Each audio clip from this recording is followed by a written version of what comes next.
Hello, this is Paul Johnson with the Optimistic American. All right, today we're going to talk about something that's a little more troubling, and that's these mass shootings that seem to be in the newspaper on almost any given day. In our talks today, we're going to talk about what some of the causes are of that, what's happening psychologically with the people who are the actual perpetrators of these types of crimes. Who are they? What types of people they are? What types of profiles they have? We're also going to talk about some personal experiences, and then we're also going to talk about what the solutions are, ranging from gun issues to how it is that we can begin to identify these people easier and to make certain that we try to stop the crime from happening in the first place. Again, welcome to the Optimistic American. We appreciate you being here today.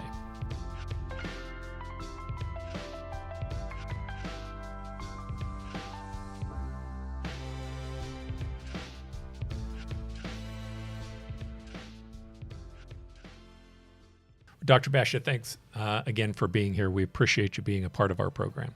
Yeah, such an important topic, and it just seems never ending, just constantly hearing about different shootings that are happening.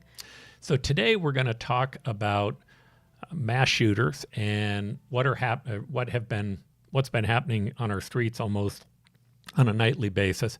And again, what some of the potential solutions are. But what I'd like to do is I'd like to give you one of my stories first, because it always was it was always interesting to me to try to figure out what actually caused this and made this happen. I've been involved as mayor with a number of different mass shootings. We had a number of them that happened during the period of time that I was there, certainly with a lot of drive-by shootings.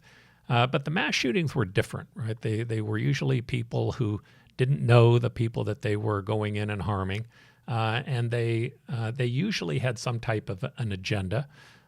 The one that stood out the most to me was that at City Hall one day, we had a mass shooter who showed up in the personnel division, and he wanted his wife's records.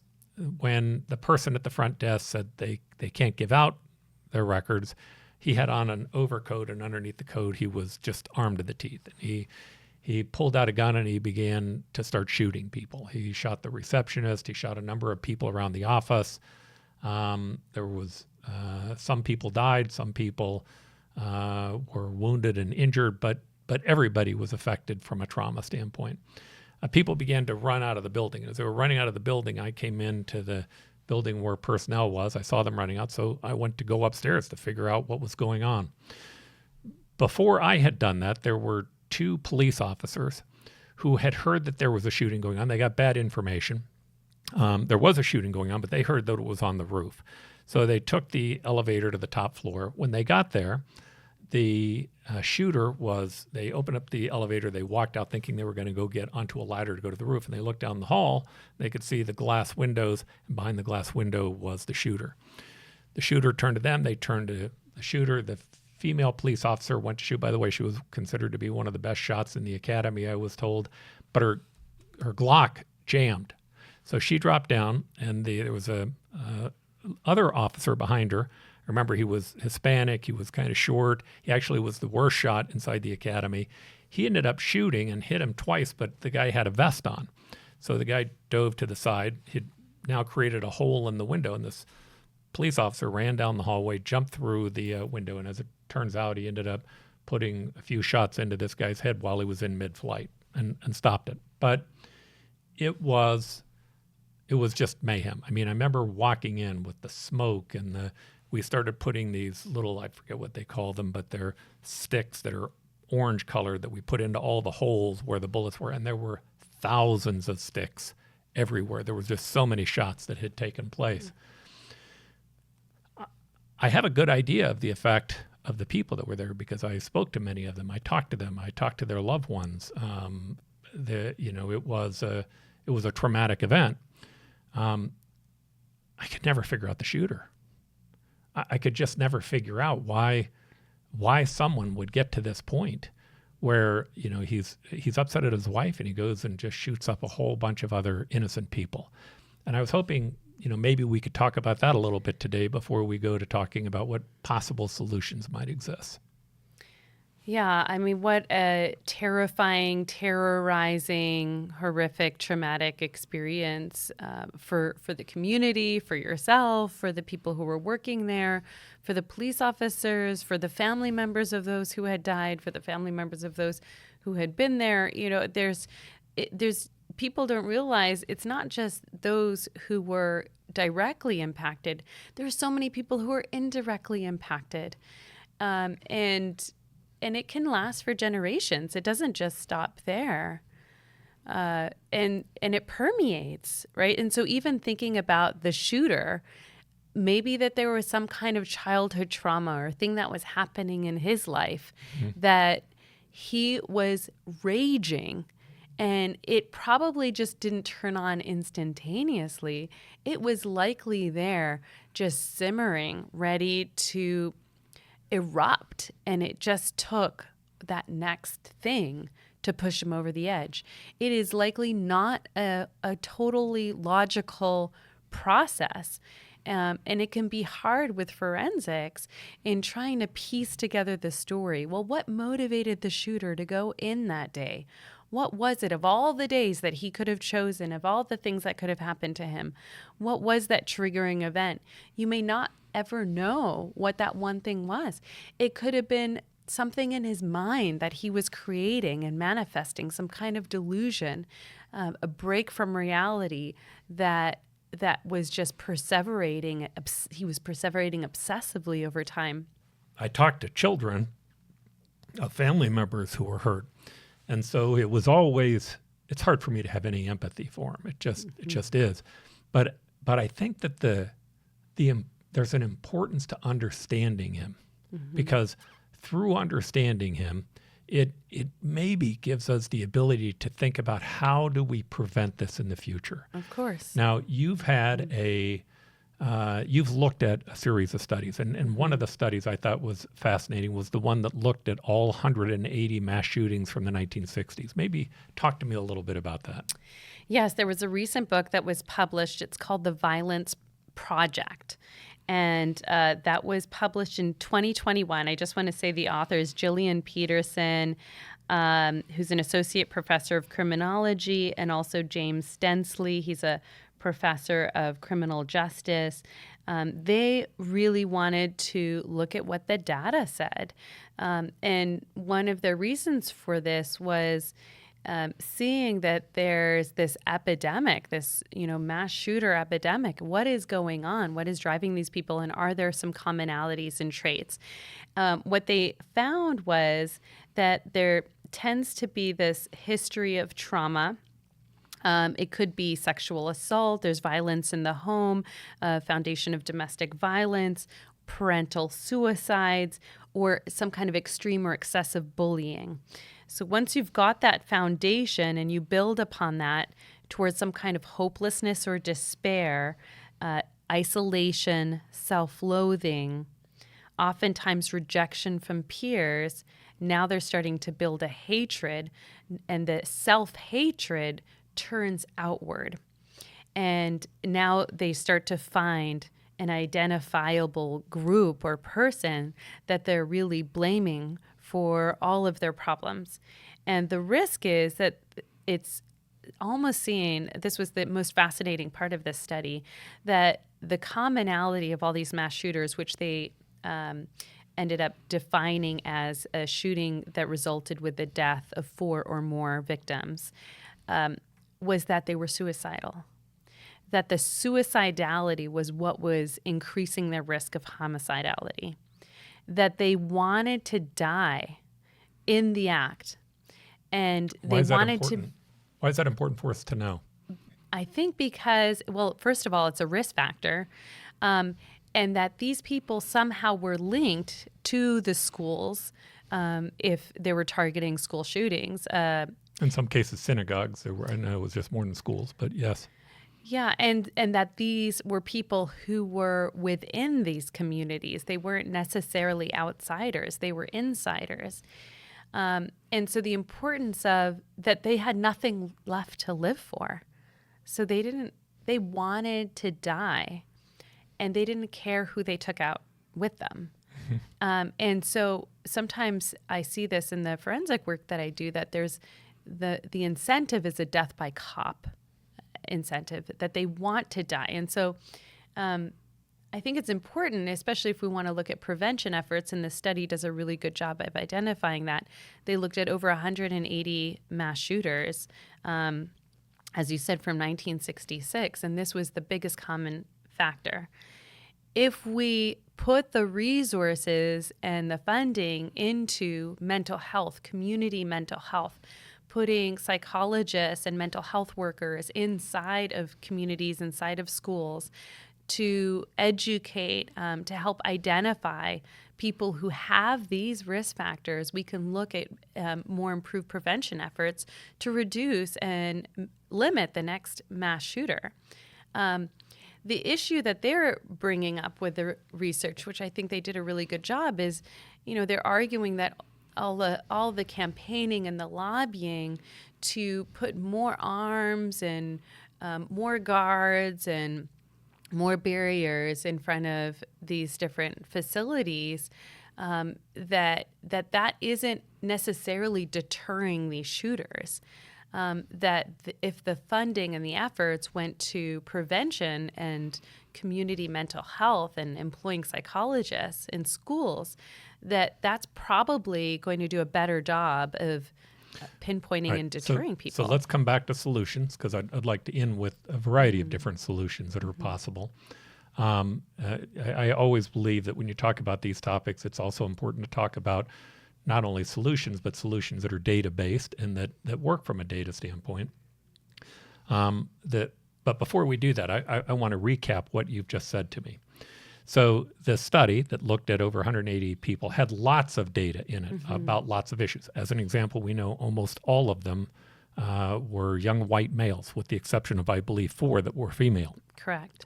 Of the females, one that was more recent was a transgender person, but the other 4 all were with their boyfriends. There was a boyfriend that was connected to it. In all cases, they were, I don't remember what the ages were, but it was like 13 to 22 years old. They were young people with a couple of outliers, just a very few outliers. Again, all of that's data that if you're going to start trying to focus on, hey, who should we be focused on if we want to try to prevent these? How do we profile them? How do we identify who they might be? The second thing that I thought was important is they all had some type of trauma in their life, which oftentimes psychologists can identify trauma in people's past lives. They all had become isolated. That was the second stage that began to happen. That's, again, something that you can identify.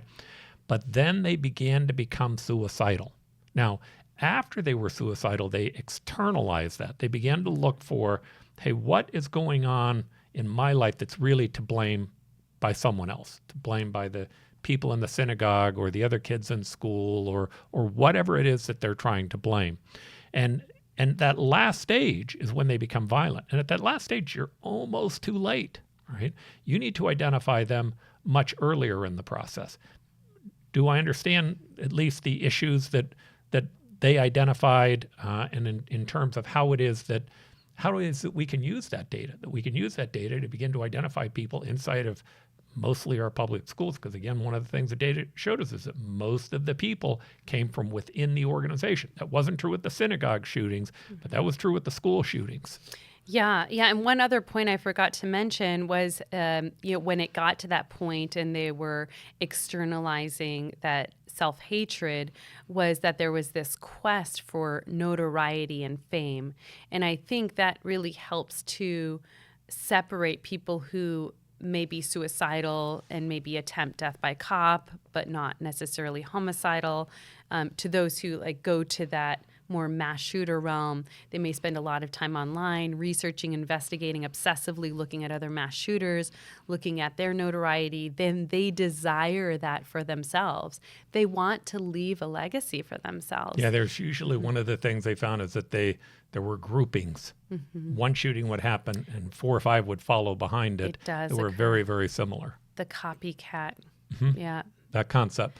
All right, so let's walk through some solutions, because again, I think that those are important. So by the way, I'll point out up front, as mayor, I always took pride in the fact that I ended up being sued by the NRA and the ACLU almost literally in the same week. I used Only to call you would take pride in that. I called myself an equal That opportunity is a Paul defendant. Johnson phenomenon. So, but it came about from a number of drive-by shootings that happened as opposed to mass shootings, as well as a roller skating rink where a group of kids walked into a skating rink with guns strapped to their hips. They were like 13 and 14 years old. And when they got in the skating rink, they opened fire on other kids. There was a police officer that saw them going in.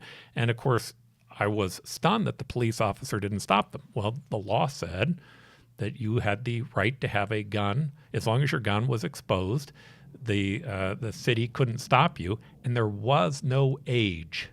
Right? It wasn't determined by how old you were. It was a right that was considered to be existent to all citizens. And I thought that was ridiculous. So I passed the kids' gun law. The kids' gun law it gave us the ability to be able to say if you were under the age of 18, you couldn't be in possession of a weapon without your parent being there with you, which to me seemed reasonable, but folks in the NRA thought that it was a slippery slope. I got sued by the ACLU because I put into place a curfew program.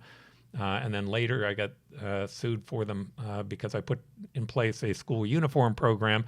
But the bottom line to it was we were trying to reduce the amount of homicides, especially related to juveniles. And we did. It was about a 70% reduction for 2 or 3 summers in a row.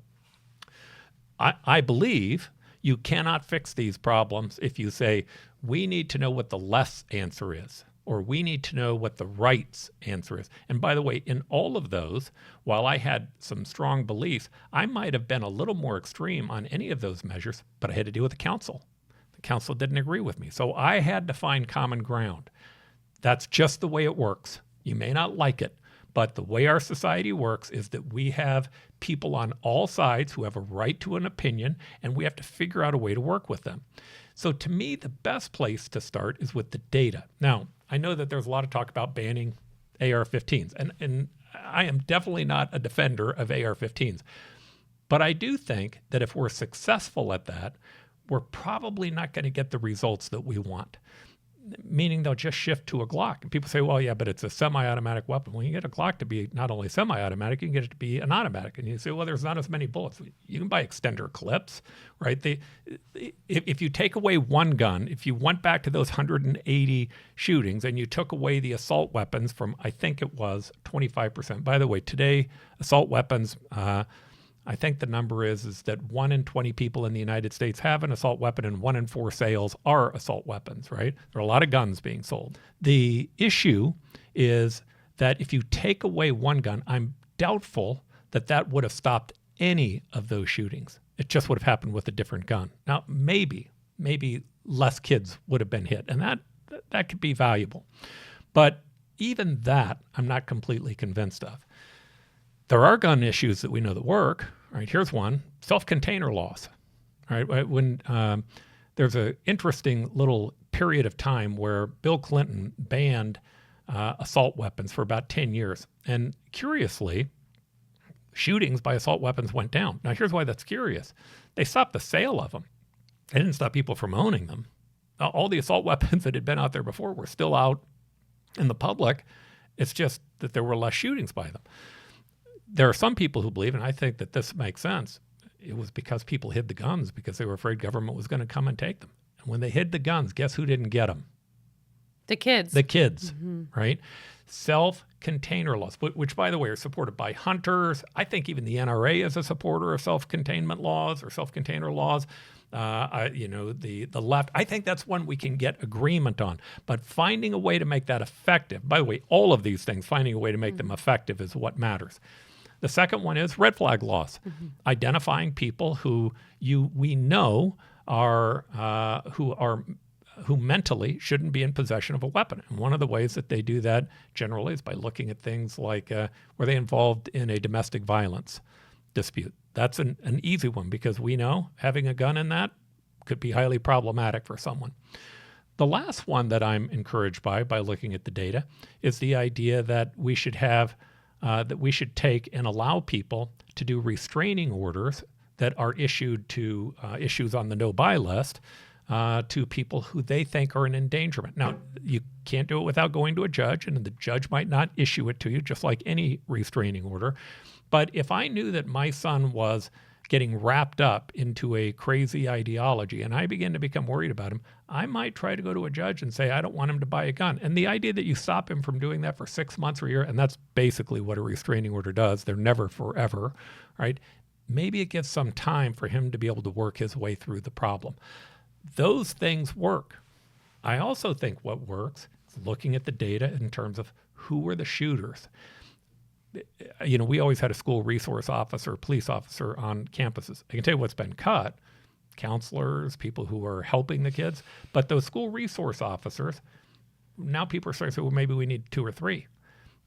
This is just a reality. There are a lot of really, really good people out in the parking lot with guns in every one of these shootings that didn't stop anything. They had an inability to almost stop anything. Or maybe they stopped the next one from happening that might have happened had they not have been there. But the original shooting still took place. And we need to be focused on how do we stop it before it's a problem. And there it seems to me that the data and psychology come into play. Yeah, there's a couple things I really want to mention on that the authors do a really good job of highlighting. And I see this in the forensic work that I do, is that people are notified before these shootings happen.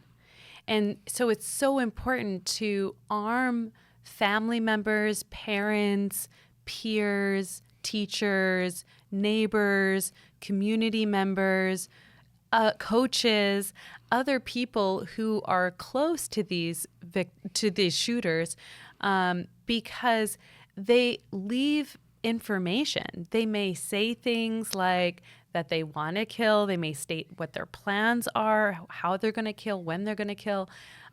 They may make suicidal statements. It's so important not to brush any of these off and to really ask questions. I just heard you say that you wanted to kill this person today. I'm really concerned about you. I'm taking this seriously. What are you thinking about? And find out if they have means, if they have access to means.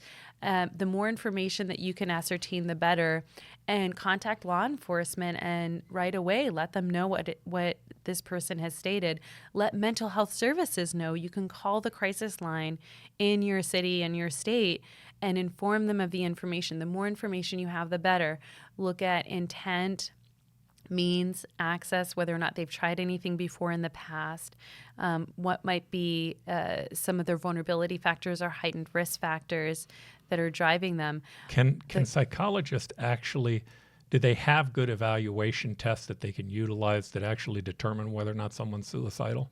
Yeah, we have suicide risk assessments and homicide risk assessments. Mm-hmm. Absolutely. So the point is that there are tests that can be given and tools that we can use to try to have a better understanding of that. Yes. Okay. Yeah. And the second question that I would ask, all of this can be a good idea, but it doesn't work unless government does their part, right? I think both of us have had experiences where when we've given information to government, it didn't seem important to them. Mm-hmm. Nothing happened. Yeah. It's very frustrating. Mm-hmm. And that's something that this research does highlight, is that a lot of the school shootings that they found, that there was a lack of community mental health resources in these communities.